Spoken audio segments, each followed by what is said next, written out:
नमस्ते, हमारा नाम है अभिषेक और आप देख रहे हैं तक्षशिला विधि टॉक्स। आज मैंने अपने चैनल पे इनवाइट किया है वसीम अल्ताफ सर को। मैंने इनकी काफ़ी गुफ्तगू, इनका वार्तालाप सुना है और मैं इनके बातों से काफ़ी प्रभावित हुआ। तो मैंने सोचा कि चलिए इनको भी निमंत्रण देते हैं, दावत देते हैं अपने चैनल पे और एक इंडियन पाकिस्तानी होने के नाते एक दूसरे को बिना गालियाँ दिए हुए समझने का कोशिश करते हैं कि आखिर हमारे बीच में प्रॉब्लम क्या है और क्या अगर कोई प्रॉब्लम है तो उसका सॉल्यूशन हो सकता है। इन्हीं सब चीज़ों पे हम एक जनरल सी गुफ्तगू करेंगे, बहुत लाइट चर्चा करेंगे और let me invite Wasim sir. Sir thank you so much. मैं आप अपना एक बार इंट्रोडक्शन खुद ही दे दें so that will be good for the viewers. बहुत शुक्रिया जी, आपने मुझे इनवाइट किया। इंट्रोडक्शन यही है जी कि मैं इससे पहले एक पब्लिक सेक्टर में मुलाजमत करता था, रिटायर हो गया और आजकल मैं किताबें पढ़ता हूँ, उसके बाद लिखता हूँ, सोशल मीडिया पे एक्टिव हूँ, डॉक्यूमेंट्रीज देखता हूँ, फिल्म्स देखता हूँ, दोस्तों से मिलता हूँ, ट्रैवल करता हूँ। तो आजकल मेरी ये मसरूफियात है। सो यू आर तो enjoying your post retirement life, अपनी आप जी रिटायरमेंट बिल्कुल, के बाद वाले। बिल्कुल ऐसे ही है जी, बिल्कुल। तो सर आपने क्या पाकिस्तान पॉलिटिक्स पे भी कोई आपकी रुचि रहती है, कभी आपने उसमें इंटरेस्ट लिया है? पाकिस्तान की जो पॉलिटिक्स है वो तो जाहिर है, जब आप एक मुल्क पे रहते हैं तो उस मुल्क के अंदर जो भी पॉलिटिक्स चल रही है वो उससे आप मुतासिर हुए बगैर नहीं रह सकते। तो वो तो ना चाहते हुए भी आप उसमें आपकी एक इन्वॉल्वमेंट रहती है। आपको पता चलता रहता है कि मुल्क में क्या हो रहा है, क्या सियासत है। तो सियासत तो बिल्कुल समझ लें कि हमारी ज़िंदगियों का एक हिस्सा है और इसको हम अपनी ज़िंदगी से अलहदा कर नहीं सकते। तो इस तरह से सियासत से भी ताल्लुक है जी, बिल्कुल। सर जब आप सियासत कहते हैं तो इसका क्या मतलब होता है आपके नज़दीक? देखिए जी, सियासत में बहुत सी चीज़ें आ जाती हैं। सियासत में स्टेट क्राफ्ट बुनियादी तौर पे आ जाती है। सियासत में हुकूमत की कारकर्दगी आ जाती है। सियासत में सियासी जमातों का किरदार आ जाता है। सियासत में आम लोग हुकूमती निज़ाम से और जो गवर्नेंस है, उससे किस तरह से मुतासिर होते हैं, ये सब कुछ आ जाता है। उसमें आपके इंटरनेशनल रिलेशंस आ जाते हैं, उसमें आपकी डोमेस्टिक पॉलिसीज़ आ जाती हैं, आपकी इकॉनमी आ जाती है। तो ये सारी चीज़ें आपकी रियासत को, आपके मुल्क को, आपकी कौम को अफ़ेक्ट कर रही होती हैं। तो इस सब को आप मजमूई तौर पे सियासत कह सकते हैं। जी अभिषेक भाई। तो सर बहुत कॉम्प्रिहेंसिव डेफिनेशन दिया आपने सियासत की। तो पाकिस्तान की सियासत को समझाइए, पाकिस्तान का स्टेट क्राफ्ट आपके आपके हिसाब से क्या है? या आप ऐसे बताएं, आप since you retired so I can safely assume your post 60 years of your life. तो जीरो से लेके 60 तक का ये सफर है आपके ख्वाबों का पाकिस्तान कैसा था? क्या उसकी तामीर हो पाई? क्या वैसा पाकिस्तान बन पाया? और अगर नहीं बन पाया तो क्या उसमें कमियां रह गई? कुछ बताइए इसके बारे में। कैसा पाकिस्तान आप सोचे थे और पाकिस्तान कैसा है अब आपकी नज़र में? देखिए जी, बात ये है कि सबसे बुनियादी चीज़ ये होती है कि एक मुल्क के जो अवाम हैं, वो मुख्तलिफ़ सियासी जमातों का मंशूर देखें, क्या है, उनका मैनिफेस्टो क्या है, और उसके बाद फिर वो अपने रूलर्स इलेक्ट करें, हुकूमत इलेक्ट करें और फिर हुकूमत सियासत में आए, हुकूमत इक़्तिदार में आए, इक़्तिदार में आए और फिर उसके बाद जो भी आपकी एस्पिरेशंस हैं, उनकी रियलाइज़ेशन उस गवर्नमेंट की पॉलिसीज़ में आपको नज़र आए। अनफॉर्चुनेटली 47 ऑनवर्ड्स हमारी हाँ, कभी भी जो ट्रू रिप्रेजेंटेटिव्स थे अवाम के, जनता के, वो इक़्तिदार में नहीं आए, या इक़्तिदार में आए तो उनके पास इक़्तिदार तो आया, कुर्सी तो आई लेकिन इख्तियारात नहीं आए। तो बेसिकली कभी भी जो अवामी हुकूमत सही मानों में नहीं आ सकी। कुछ थोड़े से अरसे के लिए जुल्फ़िकार अली भुट्टो इक़्तिदार में आए, लेकिन वो भी एक बहुत शॉर्ट पीरियड था। उसमें भी बहुत सी मजबूरियाँ थी उनकी और फिर वो हुकूमत भी चली गई। उसके अलावा बाकी पूरा जो दौर है हमारा 76 साल का, 76 इयर्स का, उसमें नॉन डेमोक्रेटिक फोर्सेस इस मुल्क पे रूल करती रहीं और उनके नज़दीक जो नेशनल इंटरेस्ट था वो उनका इंस्टीट्यूशनल इंटरेस्ट था। और जब इंस्टीट्यूशनल इंटरेस्ट हावी हो जाता है, डोमिनेट कर जाता है नेशनल इंटरेस्ट को, तो फिर कभी भी जो आम जनता है, आम लोग हैं, कौम है, उसकी एस्पिरेशंस रियलाइज़ नहीं होती। अ, तो फिर ज़ाहिर है यही हुआ, तो बहुत यानी मायूसी रही और अब भी मायूसी है। इस वक़्त जो हमारे हालात हैं, वो बिल्कुल भी ऐसे नहीं है कि हम उन पे फ़ख्र कर सकें कि अच्छे हालात हैं हमारे मुल्क के। आप सियासत देख लें, आप मईशत देख लें, आप हमारे फ़ॉरेन रिलेशंस देख लें, तो बड़ी महरूमी का एहसास होता है ये सब देख के। जी, अभिषेक भाई। सर, आपकी बातों से ऐसा लगता है कि सियासत और जमहूरियत के बीच का जो डिफरेंस है वो थोड़ा-सा मिट-सा गया है। आप दोनों को कैसे देखते हैं पाकिस्तान के कॉन्टेक्स्ट में? देखिए, बात ये है कि अ अ, जो जमहूरियत है ना, वो एक प्रोडक्ट होती है सियासत का और हमारे यहाँ जो भी सियासत रही है अब तक, वो जेन्युइन सियासत नहीं रही। वो मैनिपुलेटेड थी, उसको मैनिपुलेट किया गया। अनडेमोक्रेटिक फोर्सेस हमारी सियासत को मैनिपुलेट करती रहीं, मैनिपुलेट कर रही हैं। और जब मैनिपुलेशन होती है सियासत में, तो फिर ज़ाहिर है कि वो जो जमहूरियत की शक्ल बनती है, जो सामने नज़र आती है, वो भी कुछ और होती है। मतलब इस वक़्त भी हमारे यहाँ जमहूरियत है, इस मुल्क में जमहूरियत है, हम कह सकते हैं, लेकिन वो जमहूरियत किस हद तक ऑटोनोमस है, किस हद तक वो डिसीजन मेकिंग कर सकती है, उसकी क्या पावर्स हैं, इन सब के ऊपर एक बड़ा क्वेश्चन मार्क है। सर तो ये सॉरी जी, please. Sir I am so sorry sir. आप ये किस बिना पे कह रहे हैं कि पाकिस्तान में जमहूरियत है? I want to know the basis, the foundational basis. नहीं, वो तो देखिए ना, वो तो बहरहाल इलेक्शंस हुए, उसके बाद फिर लोगों ने वोट्स कास्ट किए, फिर इलेक्शन कमीशन ने रिजल्ट्स अनाउंस किए, फिर उनकी बेसिस पे एक लोग इलेक्ट हुए, पार्लियामेंट इलेक्ट हुई, उन्होंने फिर अपना एक लीडर इलेक्ट किया, फिर वो लीडर इस वक्त जो है वो he is the prime minister. तो वो तो यानी देखा जाए टेक्निकली तो बहरहाल है ना जमहूरियत, लेकिन क्या ये एक जेन्युइन जमहूरियत है, यहाँ पे फिर अब दैट्स डिबेटेबल, उस पे बात हो सर सकती है। मेरा क्वेश्चन ये है कि जमहूरियत का प्रोसीजर और जमहूरियत का सब्सटेंटिव एस्पेक्ट, क्या दोनों एक ही चीज़ है? नहीं, एक चीज़ हमारे कॉन्टेक्स्ट में तो नहीं है, हमारे कॉन्टेक्स्ट में तो नहीं है ना, हमारे कॉन्टेक्स्ट में तो जिसे हम जमहूरियत इस वक़्त कह रहे हैं, वो सही मानों में तो जमहूरियत नहीं है।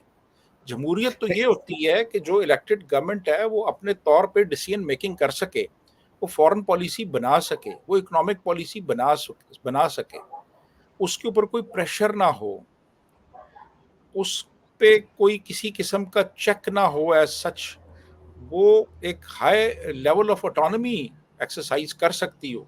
तो जब ऐसा नहीं है, तो फिर तो वो एक नाम की जमहूरियत हुई ना, वो सही मानों में तो जमहूरियत ना हुई, मैं ये कह रहा हूँ। सर मगर जैसा मेरी अंडरस्टैंडिंग है कि जमहूरियत में तो यानी कि लोकतंत्र इसको हम कहते हैं, उसमें तो कई बार ऐसी सरकारें आती हैं जो वीक होती हैं because of the democracy itself की ब्रोकन मैंडेट मिलता है। पर मेरा क्वेश्चन ये है कि sovereignty of government is different from democratic government itself. तो डेमोक्रेसी इज़ अ गोल और democracy is a means to achieve गोल।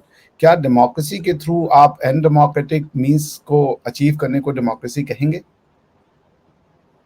नहीं, देखिए, मैं जिस कॉन्टेक्स्ट में बात कर रहा हूँ ना, मैं ये कह रहा हूँ कि डेमोक्रेसी तो एक यानी एक मीन्स है ना जिसके थ्रू आप आते हैं इक़्तिदार में, और उसके बाद फिर आप एक गवर्नमेंट फॉर्म होती है और फिर आप अपनी पॉलिसीज़ को एक्सरसाइज़ करते हैं। तो डेमोक्रेसी तो एक बेसिक एक प्री रिक्विजिट है ना सिस्टम का। लेकिन अगर वो डेमोक्रेसी मैनिपुलेटेड हो, उसमें मैनिपुलेशंस की गई हों, उसमें इलेक्शंस रिग्ड हों मिसाल के तौर पे, कुछ लोगों को पैट्रनाइज किया गया हो, कुछ लोगों को यानी मैनिपुलेट किया गया हो, कुछ लोगों को फोर्स किया गया हो कि वो पार्टीज तब्दील करें, इलेक्शन कमीशन जो है उस पे प्रेशर हो, तो फिर तो जाहिर है फिर तो हम वो जो पूरा एक इलेक्टरल प्रोसेस है वो जो एक वो क्वेश्चनेबल हो जाएगा, और उसके नतीजे में जो भी एक गवर्नमेंट यानी एक इन्वर्टेड कॉमर्स में जो डेमोक्रेटिक गवर्नमेंट बनेगी वो बजाते खुद उस पे एक सवाल होगा कि ये किस तरह की गवर्नमेंट है। तो बेशक दुनिया की नज़रों में वो एक डेमोक्रेटिक गवर्नमेंट हो, लेकिन अगर वो इंडिपेंडेंटली डिसीजन मेकिंग नहीं कर सकती तो it's not a democratic government, it's just a facade. मैं ये कह रहा हूँ। जी, जैसे मैं आपकी बात समझ रहा हूँ, आप कह रहे हैं कि डेमोक्रेटिकली इलेक्टेड गवर्नमेंट के पास जो जो मोस्ट एसेंशियल क्राइटेरिया कि वो अपने डिसीजंस को लेने के लिए फ्री हो, बिना किसी दबाव के या किसी तरीके के इन्फ्लुएंसेस के। तो सर, पाकिस्तान की ये जो सरकार या जो गवर्नमेंट या हुकूमत बनती है, वो किस तरीके उसके ऊपर ये जो दबाव है, जो ये प्रेशर है कि उसको डिसीजन मेकिंग में ऑब्स्टेकल्स क्रिएट रोड़े अटकाती है, तो वो उसका सोर्स क्या है? क्यों पाकिस्तान में एक फ्री एंड फेयर गवर्नमेंट नहीं बन पा रही? क्या ये स्ट्रक्चरल प्रॉब्लम है, या ये सोशल प्रॉब्लम है, या ये आइडियोलॉजिकल प्रॉब्लम है? प्राइमरीली तो स्ट्रक्चरल प्रॉब्लम है जी ये। देखिए ना, ओवर द इयर्स हुआ ये कि हमारे जो पॉलिटिशियंस थे जिन्होंने ये मुल्क बनाया, वो उनका अपना जो कैरेक्टर रहा है ना वो क्वेश्चनेबल है कि वो क्यों बनाना चाहते थे, उनके मोटिव्स क्या थे। और मुल्क जब बन गया, वो इक़्तिदार में आ गए, तो फिर वो छीना झपटी शुरू हो गई मुख्तलिफ मिनिस्ट्रीज़ की जी कि मैंने ये मिनिस्ट्री लेनी है, मैंने ये लेनी है, मैंने ये लेनी है। और जो बहुत ही जो कोर हमारे इश्यूज़ थे वो बिल्कुल निगलेक्ट हो गए। यानी आप ये देखिए कि हमारा जो कॉन्स्टिट्यूशन था वो 1956 में आया, 47 में मुल्क बना, कॉन्स्टिट्यूशन मेकिंग नहीं की गई, इलेक्शंस नहीं करवाए गए, ठीक है जी, उससे पहले। और फिर जो लोग रिफ्यूजीज थे उनकी सेटलमेंट का इशू था वो बिल्कुल निगलेक्ट कर दिया गया। कोर इश्यूज जो थे उनको बिल्कुल नज़रअंदाज कर दिया गया, और प्राइमरीली उनका इंटरेस्ट ये था कि हम मुख्तलिफ मिनिस्ट्रीज ले लें और मुख्तलिफ हम ज़्यादा से ज़्यादा रिसोर्सेज इकट्ठे कर लें। तो प्राइमरीली तो फोकस इस चीज़ के ऊपर रहा। तो उसके नतीजे में आप देखिए कि हमारे पहले इलेक्शंस जो हैं वो 1970 में हो रहे हैं, मुल्क 47 में बना है। तो 47 में इलेक्शंस हुए, एक गवर्नमेंट आई, लेकिन वो गवर्नमेंट जो थी वो भी कुछ अरसा तो वो उन्होंने हुकूमत की, लेकिन उसके बाद फिर वो भी एक खिलौना बन गए। तो यही सिलसिला फिर चलता रहा। तो हमारे यहाँ शुरू से ही इस्टेब्लिशमेंट को मौका मिल गया, क्योंकि वैक्यूम क्रिएट हो गया ना, पॉलिटिशियंस जो थे वो इस काबिल नहीं थे, या पॉलिटिशियंस ऐसे मामलात में उलझे हुए थे कि इस्टेब्लिशमेंट बहुत स्ट्रांग हो गई और इस्टेब्लिशमेंट ने कैप्चर कर ली पावर। और फिर वो आहिस्ता आहिस्ता आहिस्ता आप देखिए कि वो इतनी पावरफुल हो गई कि वो फिर बाद में जितनी भी गवर्नमेंट्स आई वो सारी वही कुछ करती रहीं जो उनको कहा जाता रहा कि वो करें। जिस किसी ने भी रेजिस्ट किया, ही वाज ईदर डिपोज्ड, और ही वाज इनकार्सरेटेड, और ही वाज एलिमिनेटेड।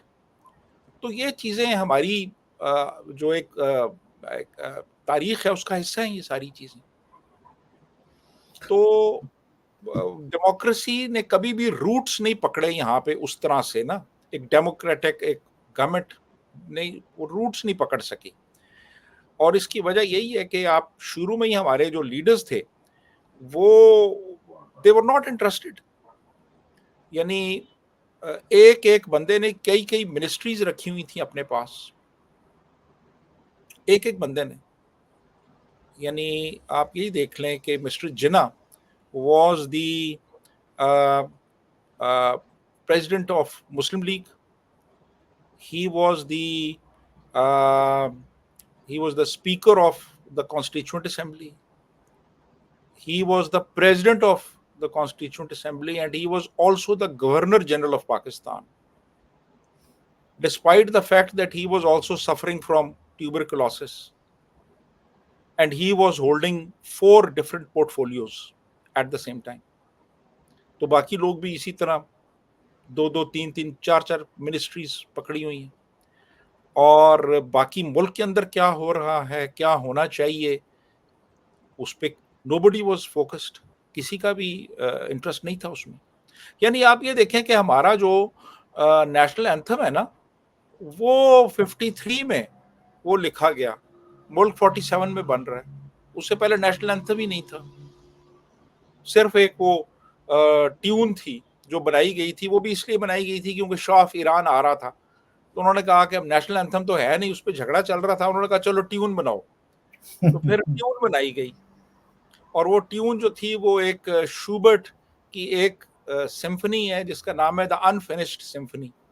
उसको लेके उसको इधर उधर करके तो अहमद जी छागला ने वो एक तराने की धुन बना दी। तराना 53 में फिर लिखा गया। तो यानी there was so much confusion, इस हद तक चीज़ें गड़बड़ थी और कंफ्यूजन था और इश्यूज चल रहे थे। तो बहरहाल ये फिर जाहिर है कि जिस तरह की बुनियादें होती हैं तो इमारत भी फिर वैसी होती है। तो वो इमारत आज हम देख रहे हैं जो हमारे सामने है। जी अभिषेक भाई। क्या सर पाकिस्तान की बुनियाद नहीं थी, या किसी खड़ी इमारत को तोड़ करके और फिर किसी और बुनियाद पे कुछ और इमारत खड़ी करने की कोशिश की गई? मेरे ख्याल में देखें, जो टू नेशन थ्योरी है ना, प्राइमरीली वो ही फ्लॉड थ्योरी है। जब आप रिलीजन की बेसिस पे आप एक स्टेट बनाएंगे तो वो स्टेट कभी भी एक देर पास स्टेट नहीं होगी। और उसका नतीजा हमने देख लिया 71 में, मुल्क टूट गया, ईस्ट पाकिस्तान बन गया। और वो इसी वजह से क्योंकि रिलीजन इकट्ठा नहीं रख सका। ठीक है जी, अगर रिलीजन की बेसिस पे नेशंस बनते तो फिर पूरी इस्लामिक वर्ल्ड को एक कंट्री होना चाहिए था, लेकिन ऐसा नहीं है। रिलीजन जो है वो एक कह लें कि एक यूनिफाइंग फोर्स के तौर पे वो ज़्यादा अरसा आपको इकट्ठा नहीं रख सकता, बल्कि वो कुछ देर के बाद आपको लगता है कि वो तो लोगों को डिवाइड कर रहा है, वो तो एक डिवाइसिव चीज़ बन जाती है। तो यही हुआ फिर अल्टीमेटली। तो टू नेशन थ्योरी बजाते खुद चूंकि एक फ्लॉड एक कॉन्सेप्ट था, तो उसकी बेसिस पे जो मुल्क बना उसमें जाहिर है फिर वो आपने नफरत को भी प्रमोट किया, आपने रिलीजियोसिटी को प्रमोट किया। तो वो फिर वो नफरत जो है वो नफरत आपके अपने मुल्क की बुनियादों में सरायत कर गई, और उसने आपके अपने मुल्क की जड़ों को खोखला करना शुरू कर दिया। क्योंकि देखें, जब आप किसी दूसरे के खिलाफ आप नफरत को प्रमोट करेंगे ना, तो फिर वो नफरत जो है ना वो आपके अपने अंदर भी वो सरायत कर जाएगी, वो पेनिट्रेट कर जाती है आपके अंदर। फिर वो नफरत जो है वो हर तरफ, वो एक देव है जिसको आपने बोतल में से निकाल दिया। जब बोतल में से निकाल दिया आपने एक जिन को, तो वो जिन तो फिर वो नहीं देखेगा ना कि उसके सामने कौन है, वो तो फिर हर तरफ जाएगा। अगर हिंदू के खिलाफ नफरत को प्रमोट करेंगे तो वो नफरत फिर पंजाबी और सिंधी और बलोच और पख्तून और शिया और सुन्नी की तरफ भी जाएगी। तो यही हुआ फिर अल्टीमेटली, वो बंगालियों की तरफ भी चली गई, बंगालियों की आपकी तरफ वो नफरत डेवलप हुई। अल्टीमेटली फिर 71 में अब देख लें कि वो मुल्क जो था वो टूट गया। तो प्राइमरीली जो पाकिस्तान बनाया गया ना, जिन जिन नज़रियात को लेके बनाया गया, वो बड़े खोखले थे, वो खोखले नज़रियात थे। और जो चीज़ भी खोखली होती है, हॉलो होती है, जिसमें सब्सटेंस नहीं होता, वो ज़्यादा अरसा नहीं चलती। और देख लें आप, 25 साल के अंदर अंदर मुल्क जो है उसके टुकड़े हो गए, जो मेजॉरिटी थी वो अलहदा हो गई। यानी आप ये देखें कि ये हिस्ट्री में पहली दफ़ा ऐसा हुआ कि majority seceded from the minority, है जी। तो इट्स वेरी अनफॉर्चुनेट। जी अभिषेक भाई। तो सर आप पाकिस्तान का भविष्य, मुस्तकबिल कैसा देखते हैं? मैं तो जी खासा मायूस हूँ, मुझे तो कोई उम्मीद की किरण नज़र नहीं आ रही। क्योंकि देखें ना, बात ये है, कोई इंडिकेटर्स होते हैं जो आपको कोई थोड़ा सा हौसला देते हैं, आपको कोई उम्मीद की किरण नज़र आती है। अब हमारे जो इस वक्त टॉप प्रायोरिटी पे जो चीज़ें हैं वो क्या हैं? वो है जी कि हमने दहशतगर्दी को कंट्रोल करना है। दहशतगर्दी ये इशू है। हमने आईएमएफ से $8 बिलियन का लोन लेना है। ये हमने बिजली की कीमतें बढ़ानी है, हमने गैस की कीमतें बढ़ानी है, हमने फ्यूल की कीमतें बढ़ानी है। मतलब ये इश्यूज इस वक्त चल रहे हैं यहाँ पे। तो इसमें आप मुझे बताएं ना कि कौन सी ऐसी चीज़ है कि जो एनकरेजिंग है, या जो आपको कोई हौसला देती है, जो आपकी उम्मीद बंधाती है कि यार कोई आगे हालात बेहतर हो जाएंगे। तो मैं तो जी बिल्कुल, जो फ्यूचर है या भविष्य है या जो मुस्तकबिल है, वो मुझे तो कोई अभी तक कोई उम्मीद अफजा नज़र नहीं आ रहा, अनटिल एंड अनलेस कि हम अपनी जो बेसिक जो पॉलिसीज़ हैं उनको तब्दील नहीं करते। तो मेरे ख्याल में तो इश्यूज रहेंगे। और अभी इन द नियर फ्यूचर तो मुझे कोई ऐसी चीज़ नज़र नहीं आ रही। जी अभिषेक भाई। अगर अगर सर आपको कोई एक मैजिक वॉन्ड दिया जाए, सारी पावर दे दी जाए कि पाकिस्तान को ठीक करने के लिए कोई ऑब्स्टेकल नहीं है, कोई दायरे नहीं है, सब कुछ आप जो चाहेंगे वैसे ही होगा, तो ऐसे कौन से 5 आप इंतजामात करेंगे या 5 मेजर्स, करेक्टिंग मेजर्स लेंगे which you think would put Pakistan in place or would basically put things in order? देखें जी, सबसे पहले तो मैं पाकिस्तान को एक नेशनल सिक्योरिटी स्टेट से एक नेशनल वेलफेयर स्टेट बनाऊंगा। पहला, पूरी डॉक्ट्रिन चेंज करूंगा मैं। दूसरा, मैं फौरी तौर पे इंडिया के साथ मैं मुकम्मल एक कॉमर्स एंड ट्रेड शुरू करूंगा, हर तरह से इकोनॉमिक रिलेशंस फौरी तौर पे रिस्टोर करूंगा और स्ट्रेंथन करूंगा। तो तीसरा, मैं हेल्थ और एजुकेशन और सोशल सिक्योरिटी के जो सेक्टर्स हैं उनकी तरफ जो बजट है, बजट का मेजर चंक वो डाइवर्ट करूंगा। ठीक है जी। चौथा, मैं एक नॉन अलाइंड पॉलिसी इख्तियार करूंगा फॉरेन रिलेशंस में, बजाय इसके कि मैं अमेरिका के कैंप में जाऊं या चीन के कैंप में जाऊं या किसी और मुल्क के कैंप में जाऊं। ठीक है। और पांचवा, मैं ये करूंगा कि मैं जितनी भी रीजन में हमारे जो मुल्क हैं उनके साथ कोशिश करूंगा कि एक इकोनॉमिक ब्लॉक बनाया जाए और उसको स्ट्रेंथन किया जाए और रीजनल ट्रेड और कॉमर्स को प्रमोट किया जाए। ये 5 स्टेप्स मैं लूँगा जी। और मेरा ख्याल है कि इसके बाद जो मुल्की हालात हैं वो हमारे बेहतर हो जाएंगे। जी अभिषेक भाई। आप आपने कहा कि आप पाकिस्तान को एक सिक्योरिटी स्टेट से एक वेलफेयर स्टेट की ओर बनाएंगे, तो ये पाकिस्तान की सिक्योरिटी स्टेट किन कारणों से आप इसको समझते हैं कि सिक्योरिटी स्टेट बन गया? बस ये मेरा ख्याल है मिसपरसेप्शंस थी, वेस्टेड इंटरेस्ट्स थे, उसके बाद फिर डेमोक्रेटिक इंस्टीट्यूशंस का फ्लरिश ना करना, ये था। उसके बाद फिर स्टेट जो थी वो बहुत पावरफुल हो गई, और स्टेट इतनी पावरफुल हो गई कि गवर्नमेंट्स बहुत फिर वीक हो गई, वीक उनको कर दिया गया। तो फिर जाहिर है कि ये जो इस तरह के हालात होते हैं उनमें फिर बड़ा मुश्किल हो जाता है कोई भी काम ऐसा करना जो कि अवाम की उमंगों के मुताबिक हो। क्योंकि स्टेट जो होती है, स्टेट तो बड़ी रूथलेस होती है ना। स्टेट के तो अपने इंटरेस्ट्स होते हैं, स्टेट की तो अपनी एक सोच और अपना एक वर्ल्ड व्यू होता है। तो जब स्टेट बहुत ज़्यादा रूथलेस हो जाए, बहुत स्ट्रांग हो जाए, तो फिर किसी भी गवर्नमेंट के लिए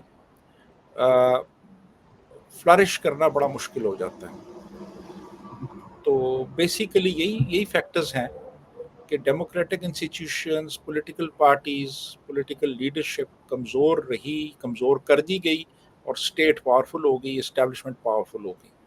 और यही बेसिक एक वजह है कि वो फिर डेमोक्रेसी फ्लरिश नहीं कर सकी यहाँ पे। जी अभिषेक भाई।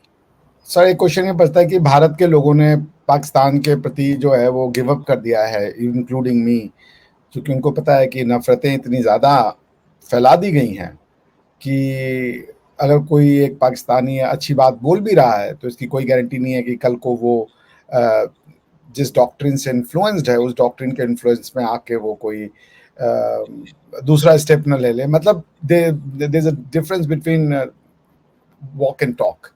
सो आप इसको कैसे एड्रेस करेंगे, ये जो एक डीप एंड परवेसिव जो डिस्ट्रस्ट है जो दोनों देशों के बीच में आ चुके हैं कि लोग भरोसा करने को तैयार ही नहीं है, बिकॉज पीपल थिंक दैट ये तो संभव ही नहीं है। और भारत में एक बहुत बड़ी मेजोरिटी मानती है जो कि ऐसा सोचती है कि आप अगर ट्रस्ट करेंगे तो आपके पीठ में फिर से खंजर ही मिलेगा, जिसमें इंक्लूडिंग मैं।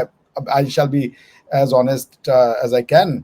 सो मैं भी ऐसे ही मानता हूँ कि आप सब पे नहीं, कुछ अच्छे लोग हैं, मगर शायद दैट शिप हैज सेल्ड, क्योंकि इतना ज्यादा जो एक एंटी इंडिया हेट्रेड फैला दिया गया है कि उसको शायद अब इट हैज बिकम इनकॉरेजिबल। या आप समझते हैं कि हमारी एनालिसिस गलत है?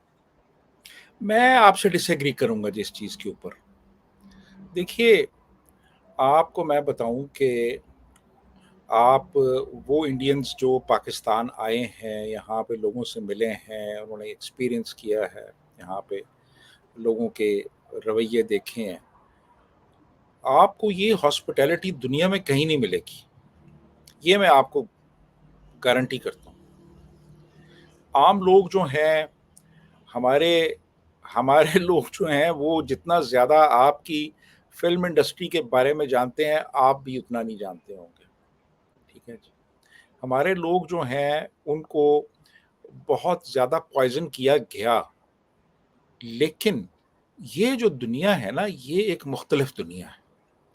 ये दुनिया वो है कि आप यहाँ बैठ के इंडिया में किसी भी बंदे से व्हाट्सएप पे आप चैट कर सकते हैं। चाहे वो गोवा है, चाहे वो शिलोंग है, कोई भी जगह है, आप उससे बात कर सकते हैं। ठीक है। सोशल मीडिया, इस वक्त कोई 26,000 इंडियंस मेरे फेसबुक पे मेरे फ्रेंड्स हैं। ठीक है जी। मैं 2 दफ़े इंडिया का चक्कर लगा के आ गया हूँ, और इतनी हॉस्पिटैलिटी और इतने क्लोजनेस, आप लाहौर से आप वाघा जाएं और वाघा से अटारी और अमृतसर, आपको कोई फर्क ही महसूस नहीं होगा। आपको ऐसे लगेगा आप लाहौर के अंदर ही घूम रहे हैं, सवाए इसके कि वो सिखों की पगड़ियाँ या खवातीन स्कूटीज पे नज़र आती हैं, या फिर वो जो स्क्रिप्ट है गुरमुखी या हिंदी, उसके अलावा कोई फ़र्क नहीं, बिल्कुल एक जैसा। और ये भी मैं आपको बताऊं कि मेजॉरिटी जो है, मेजॉरिटी इस मुल्क की, वो मतलब पहले तो ये था कि यानी मैं बचपन में तो मेरा कॉन्सेप्ट ही हिंदुओं के बारे में कुछ और था। मैं तो समझता था कि वो शायद इंसान नहीं है, मैं तो ये समझता था। लेकिन उसके बाद फिर आप देखिए कि जो मीडिया ने एक एक तहलका मचा दिया, एक रेवोल्यूशन लेके आ गया। अभी यानी मुझे पता है कि इस वक्त मेरा दोस्त राजन सोनी जो है, वो इस वक्त थोड़ी देर पहले वो एक दिल्ली के एक चाइनीज रेस्टोरेंट में खाना खा रहा था। ठीक है। मुझे पता चला है जी कि मेरी एक फ्रेंड है जो अमृतसर में होती हैं, और वो उनको बड़े अरसे से कोई अच्छी मेड नहीं मिल रही थी, उनको एक मेड मिल गई है। ठीक है जी। तो बात ये है कि ये जो सोशल मीडिया है, इसने तो एक एक इनकलाब बर्पा कर दिया ना जी। अब हम वो बात खत्म हो गई है, जो पहले थी, जो रियासत प्रमोट करती रही इस हवाले से, वो नहीं है अब। अब लोगों का फर्स्ट हैंड एक्सपीरियंस हो रहा है। तो मेरे ख्याल में कि अगर हम ये सोशल मीडिया जो है, ये अपना रोल प्ले कर रहा है, इस पे किसी का कंट्रोल नहीं है। ये हम जो इस वक़्त बात कर रहे हैं, मैं इस्लामाबाद में बैठा हूँ, आप गोवा में बैठे हुए हैं और हम डायरेक्ट एक-दूसरे से बात कर रहे हैं। जी सर, और and I will show you some good side of Goa. आप जी, देख जी। रहे हो समुद्र? वाह! क्या बात! क्या बाय द वे बात है! दैट्स एन अरेबियन सी।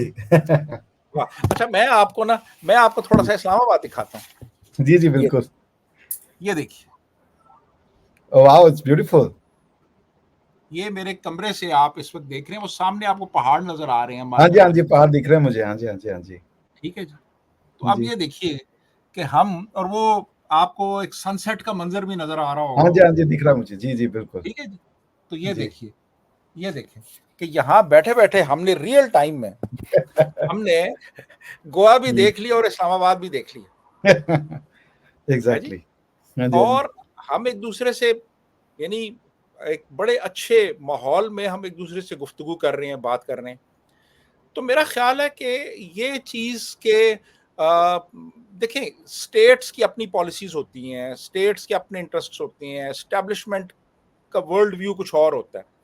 लेकिन अल्टीमेटली जो लोग होते हैं ना, वो डिसाइड करते हैं नेशंस की फेट, आम लोग।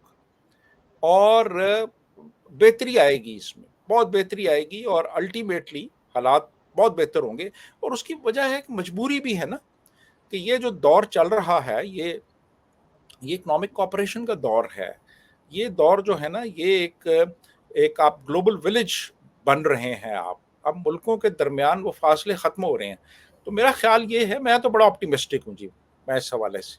आई एम वेरी ऑप्टिमिस्टिक कि अल्टीमेटली ये सारी गलतफ़हमियाँ दूर हो जाएँगी और अल्टीमेटली बड़े अच्छे रिलेशंस होंगे और वैसे ही होंगे जैसे अमेरिका और कनाडा के दरमियान है। ठीक है जी? और सर जैसे लास्ट यूरोप क्वेश्चन। को नज़र आते हैं। जी, जी। जी, लास्ट क्वेश्चन मेरा ये है कि इंडिया इंडियंस अपने आप को सिविलाइजेशनल पीपल देखते हैं। उनकी पूरी आइडेंटिटी का जो जड़ है, वो है उनकी सिविलाइजेशनल अचीवमेंट्स, जिसको वो अपने they keep it close to their heart ना। तो क्या पाकिस्तान कभी नेशनल स्टेट से सिविलाइजेशनल स्टेट बनने में आपको लगता है कि वो रुचि दिखाएगा? Would it ever explore the civilization that it has deep buried? जी, बिल्कुल। देखें, ये बिल्कुल ऐसा ही है कि हम जिस सिविलाइज़ेशन से बिलॉन्ग करते हैं, let's say Indus valley civilisation मिसाल के तौर पे, तो वो उसके साथ तो हमारा हज़ारों साल का एक ताल्लुक है जी। अ, उससे तो हज़ारों साल का ताल्लुक है और वो ताल्लुक कभी भी ख़त्म नहीं हो सकता। हम सब के जो ग्रेट ग्रेट ग्रैंड पेरेंट्स हैं, उनका ताल्लुक इस मिट्टी से था, इस ज़मीन से था। और हड़प्पा और मोहनजोदड़ो और तक्षशिला की जो सिविलाइजेशंस हैं, उनसे हम कट ऑफ नहीं हो सकते, वो मौजूद हैं। और अल्टीमेटली ऐसा ही होगा कि वो जो सिविलाइजेशनल आइडेंटिटी है, वो डोमिनेट कर जाएगी हमारी जो भी इस वक़्त जो भी कोई आइडेंटिटी है उस पे। तो मैं इस हवाले से भी ऑप्टिमिस्टिक हूँ जी, कि तो ऐसा सर होगा। क्या आपको कभी लगता है कि पाकिस्तान का हीरो चाणक्य भी हो सकता है अकबर और बिल्कुल, औरंगजेब के अलावा? बिल्कुल। मैं आपको बताता हूँ, 71 से पहले हमारी जो हिस्ट्री बुक्स थी ना 71 से पहले, उनमें चंद्रगुप्त मौर्य भी था, उनमें अशोका भी था, उनमें चाणक्य भी था। मैंने खुद पढ़ा है, मैंने पढ़ा है ये। बाकायदा वो तस्वीर भी थी, पिक्चर्स थी हिस्ट्री बुक्स में। वो फिर 71 में वो भुट्टो साहब आए, उन्होंने फिर पूरा वो जो सिलेबस था वो तब्दील करवा दिया। वो हिस्ट्री ख़त्म करा के तो पाकिस्तान स्टडीज़ उन्होंने इंट्रोड्यूस कराई और उसमें बहुत सी वो उन्होंने ऐसी चीज़ें जो कि फैक्चुअली इनकरेक्ट थी, वो उन्होंने इनकॉर्पोरेट कर दी उसके अंदर। और वो किताब जो है वो फिर स्कूलों कॉलेजों में पढ़ाई जाने लगी। लेकिन बात ये है कि ये इस किस्म के अटेम्प्ट से आप जो हज़ारों साल की तारीख है, उसको तब्दील नहीं कर सकते। तो अल्टीमेटली आप देखिएगा कि बिल्कुल वैसे ही होगा कि हमारी जो सिविलाइजेशनल आइडेंटिटी है, वो सामने आएगी और वो वक़्त आएगा और हम देखेंगे। जी, अभिषेक भाई। ज़रूर, इंशाल्लाह हम देखेंगे उसको। जी, सो थैंक यू सर, आपके साथ बात करके बहुत अच्छा लगा। आपसे काफ़ी अच्छी चर्चा हुई, गुफ्तगू हुई और उम्मीद करते हैं कि आप ऐसे ही गाए-बगाए हमारे लिए समय निकालते रहेंगे। And we are trying our best to spread as much positivity as we can in the troublesome time that we are living in. So thank you, sir. Thank you so much for your चलिए, time, and I really appreciate it from the bottom of my heart. Hope to catch you again sooner. Thank you ji, thank you.